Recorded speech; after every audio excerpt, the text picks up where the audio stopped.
जय श्री हरि, जय श्री राधे कृष्ण। आज का दिन बहुत ही विशेष है। 14 मई 2026 को न केवल अपरा एकादशी का पारण किया जाएगा, बल्कि इसी दिन गुरु प्रदोष व्रत का भी अत्यंत शुभ संयोग बन रहा है। आज के इस वीडियो में हम 14 मई 2026 के ब्रह्म मुहूर्त से लेकर राहु काल तक दिन के सभी जरूरी समय और पूजा विधि के बारे में जानेंगे। तो सबसे पहले बात करते हैं एकादशी व्रत खोलने के समय की। 13 मई को रखे गए अपरा एकादशी का व्रत पारण कल यानी 14 मई गुरुवार को होगा। पारण मुहूर्त रहेगा सुबह 5:32 से लेकर सुबह 10:06 के बीच में। और दर्शकों, एकादशी का फल तभी पूर्ण होता है जब पारण हरिवासर बीतने के बाद और शुभ मुहूर्त में किया जाए। और अब हमें गुरु प्रदोष के पावन अवसर पर दिन के शुभ और अशुभ समय का ध्यान रखना बहुत ही जरूरी है।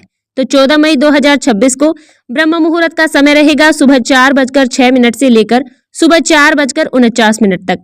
ये समय आत्मचिंतन और ईश्वर के ध्यान के लिए सर्वश्रेष्ठ है। अभिजीत मुहूर्त रहेगा दोपहर 11:50 से दोपहर 12:44 तक। ये किसी भी नए कार्य की शुरुआत के लिए सबसे शुभ समय माना जाता है। अमृतकाल शाम 4:15 से शाम 5:58 तक रहेगा। राहु काल दोपहर 1:58 से लेकर दोपहर 3:39 तक रहेगा। राहु काल के दौरान कोई भी नया या मांगलिक कार्य नहीं करना चाहिए। तो चलिए अब हम अपरा एकादशी की पारण विधि जानते हैं और उसके बाद हम गुरु प्रदोष व्रत पूजा की विधि जानेंगे। सुबह ब्रह्म मुहूर्त में उठकर स्नान के जल में थोड़ा सा गंगा जल मिलाकर स्नान करें। मंदिर की सफाई के बाद घी का दीपक जलाएं और भगवान विष्णु के समक्ष व्रत की पूर्णता के लिए प्रार्थना करें। विष्णु जी को पीले फल, मिठाई और विशेष रूप से तुलसी दल युक्त चरणामृत का भोग लगाएं। स्वयं भोजन करने से पहले किसी ब्राह्मण को सीधा या पका हुआ भोजन दान करें।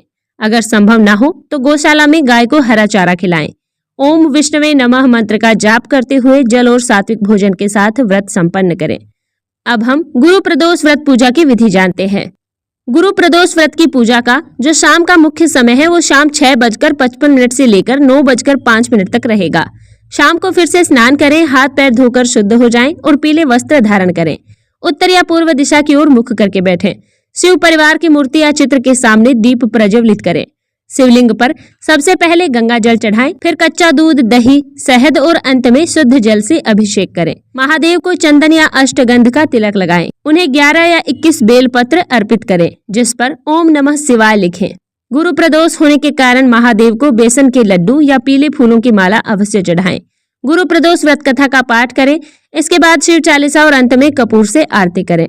पूजा के अंत में अनजाने में हुई गलतियों के लिए महादेव से क्षमा मांगे और अपनी मनोकामनाएं दोहराएं। और इस दिन विशेष याद रखें कि पारण और प्रदोष पूजा के बीच में सात्विक रहें, क्रोध या निंदा से बचें। प्रदोष काल में की गई पूजा से लंबी बीमारी, कर्ज और मानसिक तनाव से मुक्ति मिलती है।